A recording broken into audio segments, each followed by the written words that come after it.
Hello, everyone, and welcome to another installment of Who is the Mole, Season 5, The Aftermath. I'm still Woo. Jamie. I'm still Spencer. Woo! Yeah, we have some jazz hands this time. Yes, yes. And we're here just to spill some tea on the game. And again, these videos are posted afterward, after the season, for our 6 fans to really revel in the glory that is the season, which at least it's a good season so far, I think. What Mm-hmm. about you, Spencer? Oh yeah, I love this cast. They're all shady, which we love to see. They're very incompetent at earning money, which is very endearing to Mhm. myself. Shady but likably shady. Mm-hmm. We Mm-hmm. don't really have a ton of just assholes this season, Mm-hmm. right? Oh I mean, yeah. Tyler is the special guest, so I mean, we No, definitely have. he's next round. We just added him for the next Oh round. yeah, damn it. This is Nancy. Nancy's here this Yes, I time. always need to think back because we're talking about what happened in the last round, not what's happening in the current round. Mm-hmm. Yeah, since we're a day late for this one, so we actually did the execution yesterday instead of recording this right before the execution. Mhm. Yeah, so last So, night we said goodbye to Tom, but we'll talk more about that later. mm-hmm, mm-hmm. Um, So where do we want to start, Spencer? on my notes, I guess the first thing that the group had to do was obviously what they always face and they really seem to struggle with is this damn treasurer, and Whomst shall be the treasurer for the next round. Mm-hmm. Um, so the group. There was so much discussion about it. They're yelling at each other. I don't think David made a poll this time, which was kind of surprising. He really dropped the ball on it. But there was a lot of back and forth between the group about oh, we have to change it every round. People are like, O'Brien seems to really want it. I think Victoria and Shandy keep trying to throw their own names out there. Alex is a bit out there.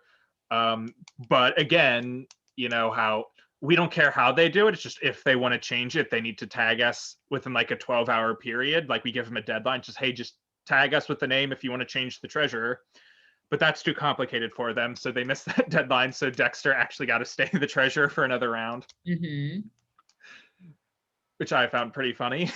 Yeah. It's funny, just the whole talk around the treasurer role still. It gets a lot of traction in the group. Mm-hmm. Mm-hmm. There's still so much assumption that the treasurer is just getting all this extra intel that no one else is getting. Mm-hmm. But again, it's really just first and foremost to help us divide the team in a reasonable time period. Mm-hmm. Which wasn't even super relevant for this round. The treasurer only had a very small part in these 2 assignments that we did. Mm-hmm. Mm-hmm. But good on you, Dexter. I'm glad you got to stay the treasurer. Hope you had a fun time doing it. Maybe you'll be treasurer again sometime. Who knows? Yeah, who's to say? And then after they had missed the treasurer, while we were still waiting to start the next assignment, the group did get back into a fight about. I think Tom had started it, and I think was the second or third time Tom has kind of started this fight about the first assignment, about what tasks actually failed, about how the money was earned, and about what the hell actually happened in that first assignment. And at that point, isn't that 20 days ago or something? It was 2 weeks old at that point. Yeah. And we're still talking about the first assignment. Oh my gosh. I know. I remember Alex was pissed off, or he's like, just get over it. This is weeks old. Who cares anymore? Just drop it, Tom. Mm-hmm. That was funny. And it's just, I don't know. It's just funny to me that, again, that there's so much confusion still about how much money was earned. And that's just going to be forever looming over the group about how much money did we earn, and then also just what assignments failed, even though there's it's pretty clear which 2 assignments failed. But you have Tom always going off being oh, Alex's jumping jacks weren't actually jumping jacks, so he screwed up the jumping jacks. And then Victoria and someone else did over 60 jumping jacks, so they also screwed up the jumping jacks. Apparently everyone fucked up the jumping jacks, but they can't notice that Brian only did 59. Only 2 or 3 people actually figured that one out. Mm-hmm. But I do think it's a perfect time to give them an assignment to be a little bit shady. Mm-hmm. Shady, and also some alone time. It was a very individual assignment. Yes. that was needed because so everyone had like a specific action to take, and it was like very much you do whatever you want to do with it. So I did like that. And this was a you assignment, so I'll Yeah, let do you want me you. to jump in and talk about it? Yeah, we can hand off onto this one. Yeah, sure. So the first assignment this round was what we called True Colors. It's one of our new assignments. And basically, the entire group separately in their diary chats got a list of like 20 shady questions. Think of like touchy subjects that challenge on Survivor. Basically, everyone had to answer a list of those 20 questions. They could be things like who least deserves to be here, or who will never win the game, or whose dinner party in the cast would you never want to attend, who's the biggest flirt, things like that. So most of them are a little bit on the negative side, but some of them are not so much because like there's ones like who's actually the funniest member of the group, who would you want to take with you if you're stranded on a deserted island, that sort of thing. So the whole group answered those independently, and then we tallied up the results and figured out what the most popular answer was for each question. And then each person independently, without talking to the other members, was given two questions, two of those same questions again. And this time, instead of answering what they thought was their answer, they'd have to answer with the name of the player who they thought the group picked as the consensus. So each time that they got one of those right, they would earn money for the pot. But the little wrinkle, the little twist is every time you named a player as your answer, they would get a strike. And at the end of the game, the player who got the least strikes, so the least named player, would win an exemption. Or not an exemption, it was what? Two Jokers. freebies. Two freebies for that. There was some strategy there. Like you could just try to win the money, or maybe you could be a little shady and choose someone who you just did not want to get those jokers, that reward. Maybe a bit of both. So had some interesting results. My personal favorite result is, without really trying, the only player to get both questions correct was Amanda, the mole. And you love to see that. You love to see when the mole is absolutely the most competent player in a challenge. And what I want to say about that, what's really funny, is it was truly like, because if you've watched the show before, especially like some of the foreign versions of it, like production helps out the mole a lot. We don't really do that. There's some very, very minor helping with some assignments that we will do. Like with the next one, there's a little bit of helping we did with the mole, but for this one, we didn't tell the mole anything. So she had no idea what the actual answers were. So it's just funny that she, of all people, just pulls out two correct answers. Yes. And again, continues to lower her threat level. Oh my gosh, she's amazing. So as we'll get into in a minute, it's like really funny when you have like one challenge where she's really helping to bolster that pot a little bit unintentionally, followed by one where she absolutely helps the team like shit the bed. You love to see it. It's great. Amanda is crushing it. So I love that. And some other ones that stood out to me were Alex just immediately saying Tom as the answer to both questions, just because he didn't want Tom to get the exemption. More power to him, but still, it's something funny to see. Ultimately, out of 20 questions, only 5 of them were answered correctly. And again, 2 of those 5 were the mole. So that's just super, super great. And at the end of the assignment, 3 people did not get a strike at all. So 3 people were never named as an answer. One of them being Amanda the mole, and one being David, and one being Victoria. So because it was a tie, we ended up having to randomize who would get the freebies. So we just used the random number generator, put everyone next to each number, and the winner ended up being Victoria. So Victoria won 2 freebies from that. I like that. It's a very simple but very like kind of light challenge that can also like lead to some shadiness, some good hygiene. It went very smoothly, so I think it's one we could consider using again. Yeah, so it was very easy to host, which we were always a big fan of. Yes. I mean, I don't get paid enough for this gig. I don't get paid anything at all. So the less I have to do while still being a good host, the better. Yeah, I always really kind of like the assignments like that, and especially just because like it's fun to be a little shady and just a little bit mean with it, because it's always funny to see like who gets the popular ones, and there's always some shocking answers. But yeah, that was a fun assignment. And then, is there anything else we need to say about No, I think that's That it. It one. was a very straightforward one. Mm-hmm. Yeah, so then we had the next, and this was the long assignment that, And this is where Jamie takes a step back and lets Spencer take over, because this was the period where Jamie is a horrible host. yeah, Jamie's a horrible host and leaves for a few days to go play a live game.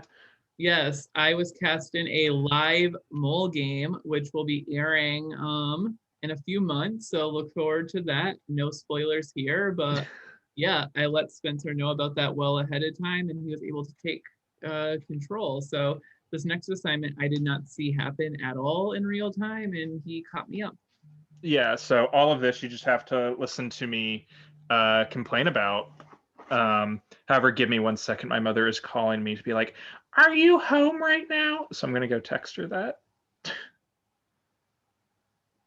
Yeah, on this channel we love Diane. And Diane.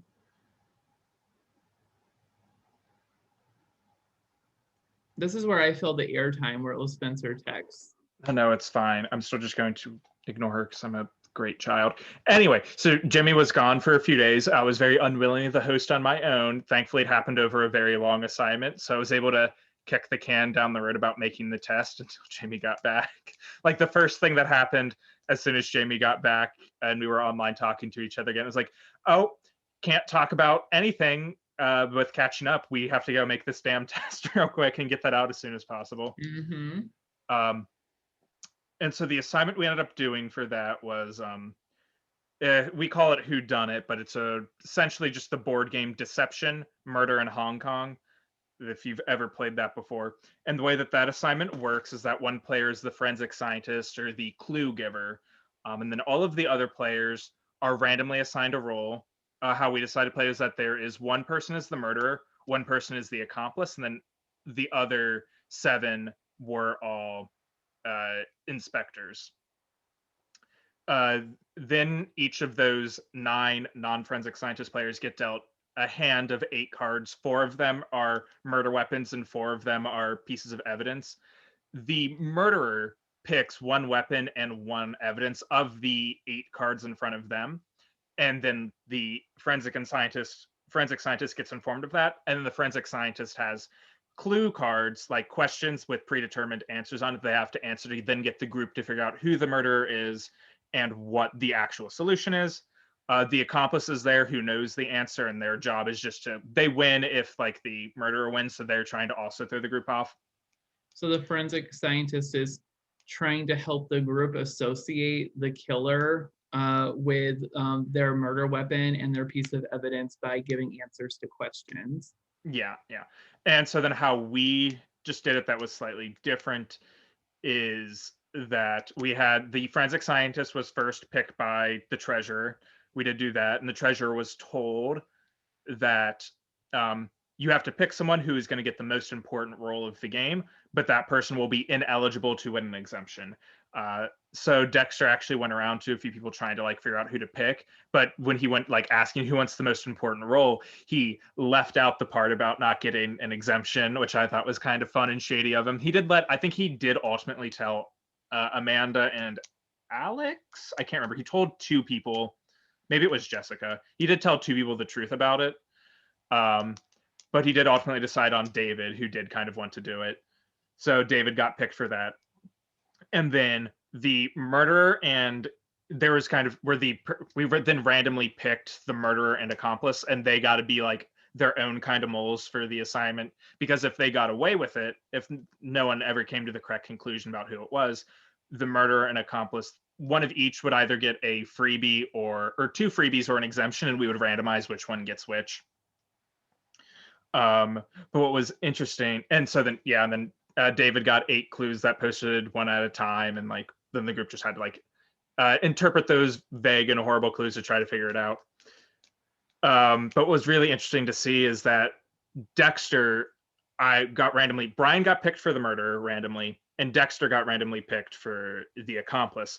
And then just right away, he was already asking me questions, kind of implying the fact that he wanted to just like solve it right away, because he knew the right answer because he's the accomplice, and his goal like to get the exemption is just to immediately throw it and to try to like lead everyone away. So I was actually kind of shocked as a host to be like, oh, I didn't actually expect a player would just like immediately want to solve the whole thing. So I did have to kind of clarify a few things, because one thing that we did have in the rules to make it a bit harder, because this is actually a returning assignment, we did add the accomplice and we added this other rule to make it a bit harder, that if whatever inspector solves it, we'll then get a special offer. We didn't say what it was, but it does kind of like incentivize people to wait for more clues and to not just use their one, because everyone gets one guess, to use their one guess willy-nilly. But Dexter did correctly assume that the special offer would be to get an exemption in exchange for some money, which is what it would have been. It would have been like, oh, if you want to, you can spend half the group's earnings from this assignment to get an exemption. Just would have been the special offer. Not very hard to figure out. And he's like, oh, so I have 2 chances to get this. And I had to be like, no, in the rules, it only says inspector. Like, please don't just end this assignment 5 minutes after it starts. But there were already kind of like, yeah, thankfully, but there were already the seeds at the start, because as it goes, and this is what we did, is right away we asked Amanda if she wanted to know the solution or not. We let it be the mole's choice. And so she did. So we did tell Amanda from the start that it is Brian, the trowel, and the computer disk. And so she knew the answer going into it. And so she kind of either had the choice of like, she could solve it and be the big hero, but then end up taking the offer so she could earn money while like earning less, making sure that it's still less money. Or she could, try to just push the group as far away from that answer as possible. So theoretically speaking, the group had 3 people, with the murderer, the mole, and the accomplice all working against them. But Amanda ultimately wanted to try to be the one to solve it so she could have that heroic moment while still pushing for as many clues as possible. Yeah, and she played it pretty masterfully, right? Yeah, because Adam was very vocal about about wanting to get clues. So Amanda would always be backing up Adam as soon as he would try about being clues, but being like, oh yeah, I think we should go to the next clue. We should get another clue. So I think for the most part, like the people that asked for clues were Adam and Amanda for telling David to bring the next clue, because every time they got a clue was less money that was earned. And so then by the time they got to the last clue, like Amanda had, solved it for the group. She had solved it using all of that together, and she was just about to guess the whole thing. And so then Dexter real quick sees that Amanda has figured it out. He hops onto the post, the Whodunnit thread, and then makes the guess himself. So he betrays the murderer, earning the group some money. It was $1,500, but because he was the accomplice, no one gets the special offer. So he does earn a little bit of money and blocks everyone else from getting any advantages. So in a round where theoretically up to 3 people could have had, 2 people would have had 2 freebies, another person would have had an exemption, we end the round with only 1 person having 2 freebies. Which you didn't even use. Yeah, I was going to say that later. Victoria ended up not using her freebies. Yeah, like a round where we actually have a lot of potential for advantages in the game finally, and none of it ends up coming to fruition. Yeah, and I was just very shocked by the whole thing. Like when that's the fun thing about hosting, is that you kind of make these assignments. Not like they get broken per se, but like people will come at it in ways that you almost never expect. So like I never would have expected the accomplice to betray the murderer and then block everyone from getting advantages. That was pretty fun to see, and it really kind of worked. I love being shady Dexter, because Dexter is so nice, like always, like just a very kind person. Like seeing him actually like flat out block someone from getting a possible advantage is pretty great. And it was really funny too, because like how weird the move was actually made him appear a lot more suspicious. So when we get to the test here in a second, he shot up a lot in suspicion. A lot of people named him as the mole in this test, and I think a lot of it comes from the fact that how he did and Whodunnit, and how he blocked everyone from doing that and solved it at the last second.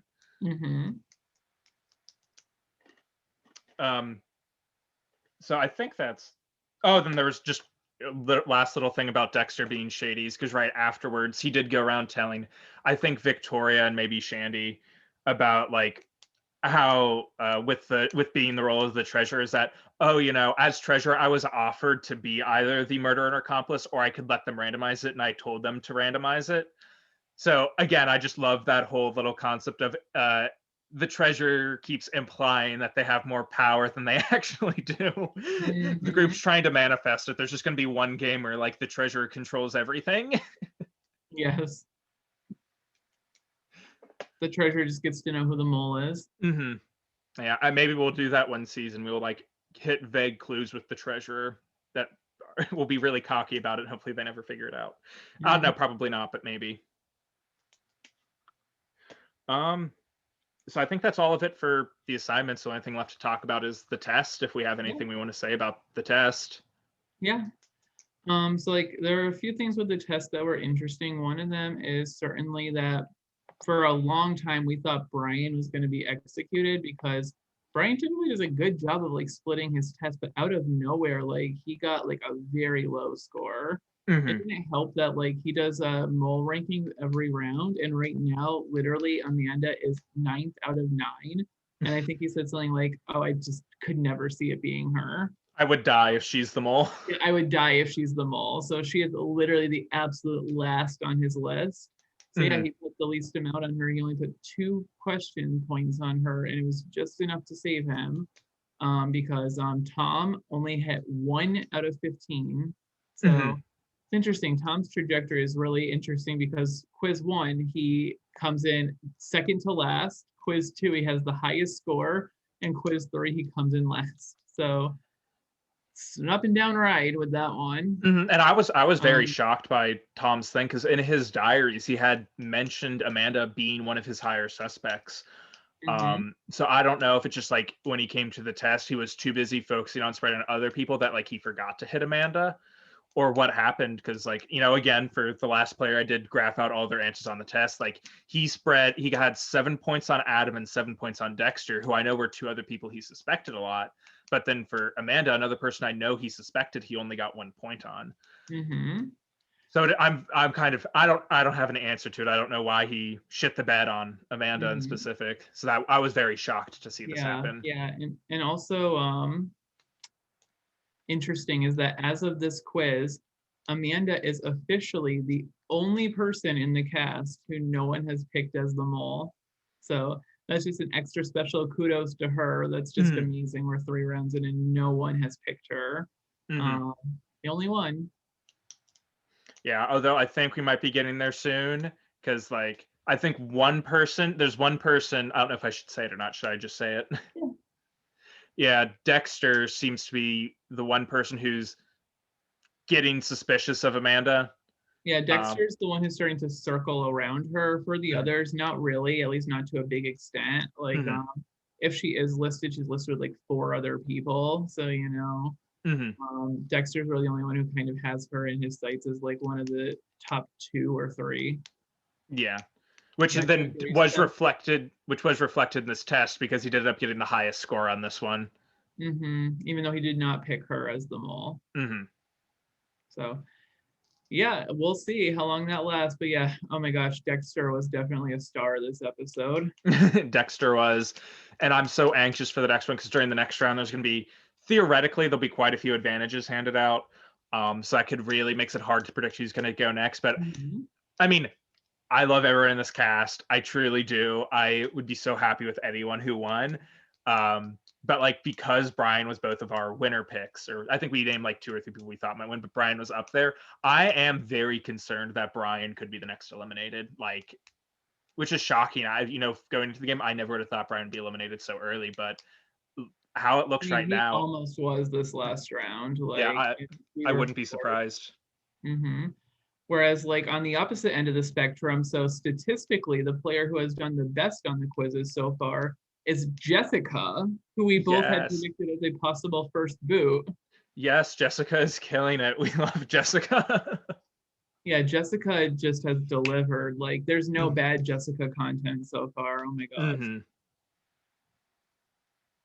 It's not a lot of bad content in general, but she is super funny. Yes, yes. I every time she says things, it just Ooh, cracks me up. Spencer, can you talk about the Adam Jessica debacle?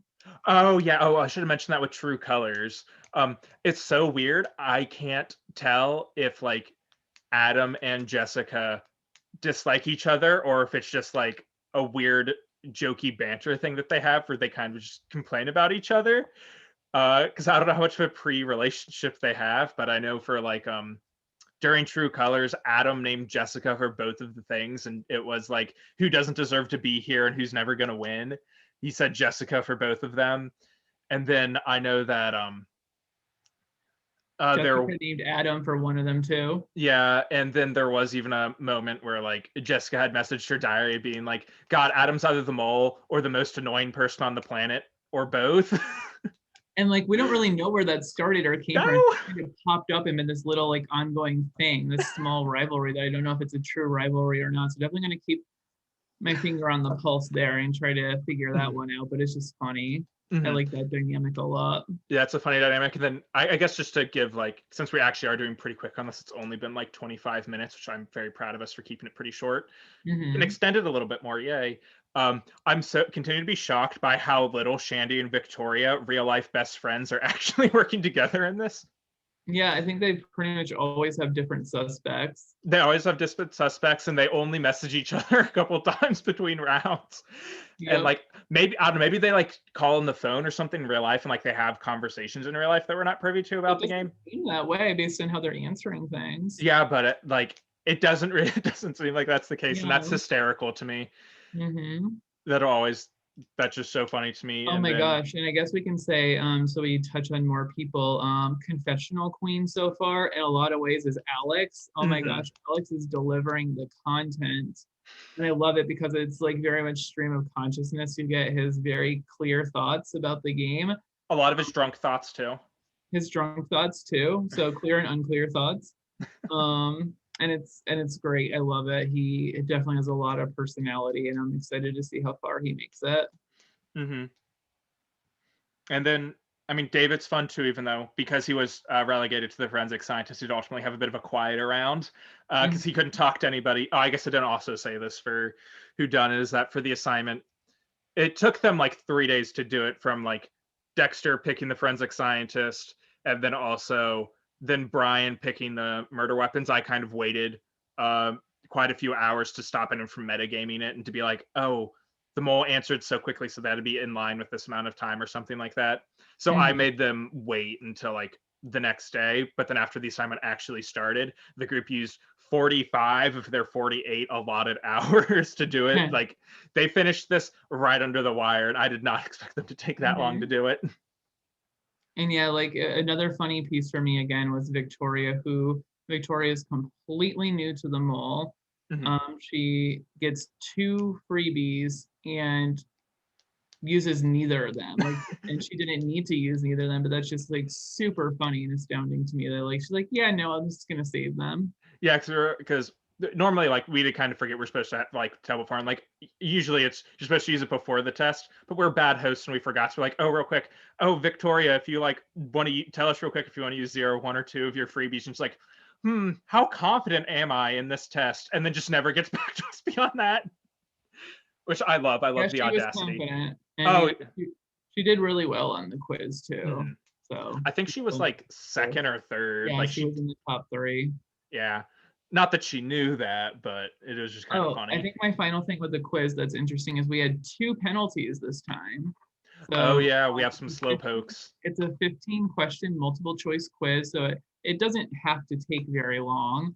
So we had 2 people go over that 10-minute mark. So that means they both got a penalty. So you get a penalty for each bit into the next minute that you're over. So Dexter ended up getting 1 penalty point and Adam 2. Thankfully it didn't mean much difference for either of them, but it did knock down their scores for sure. I think Adam at least made a diary recognizing the fact that he ran over a little bit. I don't know if David realized that he had passed the timeline or the time limit. Was it David or Dexter? Oh shoot, let me go check real quick.